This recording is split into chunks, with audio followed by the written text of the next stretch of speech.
Fala, lasanheiro, beleza? Vamos falar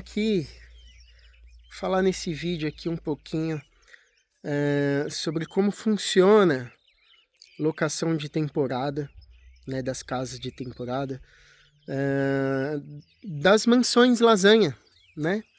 Então, se não me conhece ainda, eu sou o Vinícius, bem-vindo ao Diário do Lasanheiro. Muito conteúdo sobre onde nós estamos aqui, ó, que é o Riviera de Santa Cristina 13. Quem não conhece tá vendo só mato. Mas não, ó, temos várias casas aqui, é porque nós estamos aqui num braço da represa, né? Olha lá. Então, aqui é de frente ali para mato, uma área de preservação. Lugar muito legal, a gente vê aqui passando lobo-guará, tamanduá-bandeira, raposinha, tatu, enfim, tucano. Ixi, tem a fauna aqui, é bem legal. Mas nós temos algumas casas de locação de temporada aqui, né? No Riviera de Santa Cristina 13. Se não conhece, ó, aqui tem pizzaria, hamburgueria, restaurante, tem dois clubes padrão resort, está sendo feito um centro comercial, tem um empório, fora as atividades de lazer aqui da represa, né, que você pode fazer, enfim. E aí dúvidas frequentes, né, de muitos hóspedes ou interessados em locar uma das mansões lasanhas, né, alguma das mansões lasanha para passar aqui o fim de semana, ou às vezes durante a semana, que eu vou estar até comentando nesse vídeo, porque pode ser que seja sua dúvida também, tá bom? Então, deixa eu ver se eu apoiar o celular aqui, se vai ficar legal. Vai ficar legal, lasanheira? Pode ser assim? Então tá bom, pode ser assim, né? Então vamos lá. Primeiro ponto, as características, né, do local, do interesse das pessoas. Aqui é mais locação por temporada, então o pessoal gosta de vir passar o fim de semana ou feriados, né? Feriados prolongados, por exemplo. Então, as locações são feitas por pacotes. Então, pacote fim de semana, pacote durante a semana, ou a pessoa, se quiser estender, né, vai ali pegar os dois pacotes. Eu vou explicar um pouquinho sobre esses pacotes. Mas basicamente é o seguinte: diferente de um hotel, de um quarto de hotel, ou até mesmo de um estúdio, né? Tem muito estúdio aí, ou apartamento pequeno disponível no Airbnb. Uma casa, ela exige um tempo de preparação maior, né? Porque a casa é grande. A menor casa que nós temos de locação são 3 quartos, né? Sendo que 2 são suítes, mas tem 180 metros quadrados. Então, fora a limpeza da casa, tem a questão de jardim, questão de piscina, né? Que entre uma locação e outra, tudo isso precisa ser feito, organizado, né? Em questão de limpeza e tudo mais. Então, diferente de um estúdio, por exemplo, onde o estúdio geralmente tem o quê? 25, 30 metros quadrados no máximo, né? A limpeza consegue ser ali realizada em 1 hora, tá tudo certo, né? É diferente de uma casa. Uma casa, as diaristas aqui, elas levam o dia inteiro para conseguir limpar, né? Para deixar tudo organizado. Então, assim, geralmente as casas têm 2 geladeiras, né? Aí tem hóspede que deixa a casa, assim, muito, muito organizada, tudo certinho e tal. Tem hóspede que deixa a louça para lavar, deixa a panela suja. É comum, né? É bem frequente, na verdade, deixar comida nas geladeiras. Então a pessoa compra frios, compra carne, compra coisa para fazer churrasco. E aí o que não usa, não quer levar na viagem, então deixam de tudo. Deixa refrigerante, deixa cerveja, deixa carne, deixa comida feita, né? Então, assim, não é simplesmente lá uma limpeza de 1 hora resolve, não. Para garantir a qualidade, né? Para garantir que o próximo hóspede chegue e encontre a casa perfeita, então tem todo um trabalho. Então, a diarista chega lá, ela vai limpar a casa, todos os cômodos, vai organizar, trocar roupa de cama, limpar a churrasqueira, limpar quando deixa a panela suja, tem que limpar a panela, tem que limpar a geladeira, churrasqueira, fora a questão da piscina, sai um hóspede, né, para entrar outro, o jardineiro vai lá, sempre antes de cada hóspede entrar, né, e o piscineiro vai limpar a piscina, vai aspirar, vai jogar produto, vai decantar, enfim, tem todo um trabalho que não é rápido, né? Tudo isso exige tempo. E geralmente é um dia inteiro. Então, como que funciona o pacote da semana? O check-in é às 5 da tarde, na segunda-feira, né? E o check-out às 5 da tarde também, na quinta-feira, tá? Por quê? Porque a segunda-feira, aí tem o pacote do fim de semana, que o check-in é às 5 da tarde da sexta-feira e o check-out é às 5 da tarde do domingo. Porque nós precisamos de um dia inteiro, praticamente, para preparar a casa. Muitas vezes nós conseguimos flexibilizar, né? Então, assim, mas eu preciso sair às 5 da tarde mesmo? Não, a gente consegue flexibilizar. Tem hóspede que chega no domingo e quer sair logo de manhã. Tem hóspede que a gente deixa sair à noite, não tem problema. Vai sair na segunda-feira de madrugada, vai sair no domingo, 9, 10 da noite, não tem problema. Mas a gente precisa que o hóspede saia no máximo até às 8 da manhã do dia seguinte. Então, muitas vezes o hóspede acaba até ganhando uma noite, né? Tudo isso, claro, conversado antes e tudo mais. Tem que avisar, a gente tem que concordar, porque a gente precisa ver a disponibilidade da casa, mas basicamente funciona assim. Então, às vezes o hóspede consegue, sim, curtir ali o domingo todo, aí ele vai se arrumar, se preparar e tal, vai sair de madrugada, 10, 11, meia-noite, 2 horas da manhã, para que para voltar mais tranquilo, enfim. Tem hóspede que prefere viajar de dia, então vai sair no domingo cedo, né? E quando possível, até, assim, eu falo no máximo, mas não tome isso como via de regra. Mas até no máximo 8 da manhã da segunda-feira dá para sair, porque a diarista vai estar chegando 7h30, 8 horas da manhã no máximo. Mas ela precisa chegar lá, a casa precisa estar vazia para que ela possa trabalhar, né? Então o ideal é que isso não é o comum, isso tem que ser conversado para a gente até se organizar em relação a isso também. Porque geralmente no domingo a gente passa nas casas, vê se está tudo certo, né? Se o hóspede não esqueceu nada, acontece com muita frequência também, ficar algum item pessoal, alguma coisa.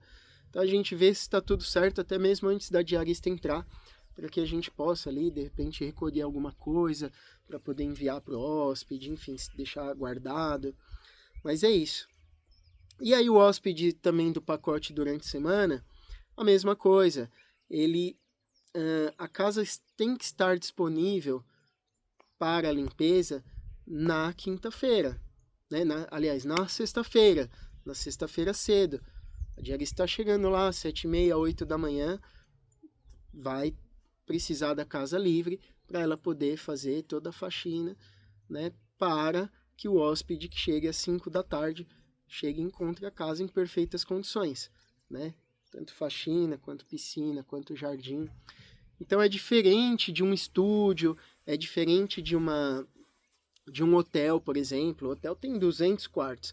Você chega lá, o hotel vai disponibilizar um quarto que já está pronto, né? O hotel tem a vacância ali, tem 200 quartos, se tiver com 80% de ocupação, ainda tem 40 quartos disponíveis, né? Então, ele sempre tem quarto já pronto, preparado.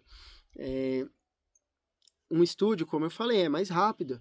Então, o hóspede saiu meio-dia, a faxineira vai chegar lá, a diarista, e 3 horas da tarde o quarto já está disponível. Por quê? Porque é um espaço muito pequeno, é muito fácil, né, de limpar, organizar.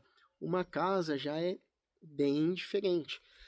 Algumas casas, né, nós temos uma casa em específico, né, mas tem outras casas aqui que não são nossas, disponíveis para locação Airbnb, mas pelo tamanho da casa, vão 2 pessoas, né, 2 diaristas lá e ficam o dia inteiro, porque a casa tem muito vidro, a casa é muito grande, muitos quartos. Então, olha só, a casa precisa de 2 diaristas e fica o dia inteiro. Então, é importante você ter ciência disso, né? Ah, mas o hóspede vai deixar a casa tão suja assim? Aí é o que eu ponto, né? Tem hóspede que parece que faz uma faxina mesmo na casa, deixa ali, passa pano no chão, deixa impecável. Tem hóspede que não. Então, nós como anfitriões não podemos garantir, a gente não sabe como vai ser o comportamento do hóspede, o que vai acontecer, né? Então a gente precisa ter esse... Não podemos contar com a sorte, né? A gente precisa garantir que vai estar tudo certo.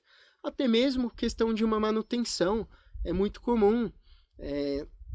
Já aconteceu, por exemplo, do hóspede, na hora de ligar a cascata de uma das casas, depois não sei porquê, fechou o registro errado, fechou o registro da hidro e acionou a bomba da hidro. E aí não saía água e mexeu e deixou fechado, em vez de abrir o registro, estourou a bomba, encheu a casa de máquina, queimou as bombas da piscina, e aí a gente precisa ir lá, retirar, levar para manutenção, né? E algumas coisas não conseguem ficar pronta no mesmo dia, outras a gente consegue resolver. Mas imagina, não dá para garantir, né, que nada vai acontecer, que tudo vai ser lindo e perfeito, né? Então, por isso que a gente precisa desse tempo de preparação da casa, para que o hóspede encontre tudo perfeito e lindo, né? Mas nos bastidores nós tenhamos tempo de resolver todas as questões necessárias para que o hóspede não enfrente nenhum tipo de problema na locação, né? E são vários os tipos de problema que, basicamente, se a gente for deixar tudo que é necessário para backup, a gente precisa ter uma casa de backup, porque tudo já aconteceu. Máquina de lavar deu problema, geladeira deu problema, chuveiro queima resistência, bomba da piscina deu problema, aquecimento deu problema, né? Mas é por uso, é normal. E os proprietários aqui, que tem a casa de temporada, vem uma vez por mês, uma vez a cada 15 dias, uma vez a cada 2 meses. Toda vez que chega na casa tem alguma coisa para resolver, né? Porque tá parado ali, as coisas quanto menos usa, mais dá problema, né? Então, assim, casa é uma coisa complexa, né? É uma coisa que dá manutenção. E é por isso que, para garantir a qualidade, né, da entrega da casa para a temporada, a gente não consegue se flexibilizar certas coisas, do tipo, eu vou entrar na quinta e vou sair no sábado. Não dá, porque a gente acaba perdendo o hóspede que quer passar o fim de semana, e aí essa pessoa que vai entrar na quarta para sair no sábado quer pagar diária durante da semana, mas você entendeu? São questões assim que a gente, como anfitrião, a gente quer maximizar o potencial da casa, né, de retorno que tem com a casa. A gente quer atender as necessidades de todos os públicos, mas tem coisas que não dá. Por exemplo, tem um feriado prolongado de 4 dias. A pessoa quer passar só o fim de semana, né? Ou a pessoa quer sair no meio do feriado e pegar dia da semana. Fica mais complicado, porque são essas datas que tem maior procura. Então, assim, a gente, né, pensando como investidor, como um negócio, a gente vai conseguir um hóspede que vai passar o feriado, tudo certinho, vai pagar um valor diferenciado por aquela data. Não tem como atender um hóspede que quer pagar um valor de hospedagem durante a semana, sai no meio do feriado, quebra toda a organização, né, que a gente precisa ter para casa, quebra todo o potencial lucrativo da casa também, né? Então, assim, não é que tá só pensando em ganhar dinheiro, não, mas a casa ela precisa, né, dar o retorno, porque senão é mais fácil fazer o quê? Pega o dinheiro, deixa investido no banco e não precisa trabalhar. Então a casa precisa pagar o rendimento que daria sem ter nenhum esforço, aquele dinheiro investido, e até um valor a mais pelo trabalho que a gente tem. Tudo é investimento. Então, assim, é a mesma coisa o hóspede. Ah, você está achando caro a locação, o feriado, o pacote e tal, compra uma casa, né, e mantém a sua casa, e aí você vem quando você quiser e tudo mais, né, mas o hóspede também está fazendo essa conta, né, eu vou alocar porque eu não preciso fazer o investimento de manter uma casa, assim como quem tem a casa, né, está pensando nisso, pô, se eu estou investindo dinheiro, eu preciso que dê um retorno satisfatório. É isso, Lasanheiro, né? Só explicando, porque são dúvidas frequentes e para que você até entenda. Muita gente me pergunta se vale a pena a locação de temporada, fazer esse investimento e tal. Então, até para você que está pensando em comprar uma casa para alocar por temporada, entender como que funciona. Eu vejo muitos proprietários querendo também cobrar valores muito altos, né, fora ali do... tem um preciosismo com a casa, vamos dizer assim, ah, mas por que minha casa é assim, minha casa é assado, mas assim, tem a concorrência, né, então custo-benefício que o hóspede vai olhar, então a casa precisa ter o custo-benefício para o hóspede, senão ele vai locar a casa do concorrente, né, então tem os dois lados, né, não adianta também você querer um, um retorno exagerado na casa. Aliás, não é nem um retorno exagerado. Querer que a casa dê um retorno quando a casa não tem o potencial para isso, porque não tem aquilo que o hóspede gostaria que a casa tivesse.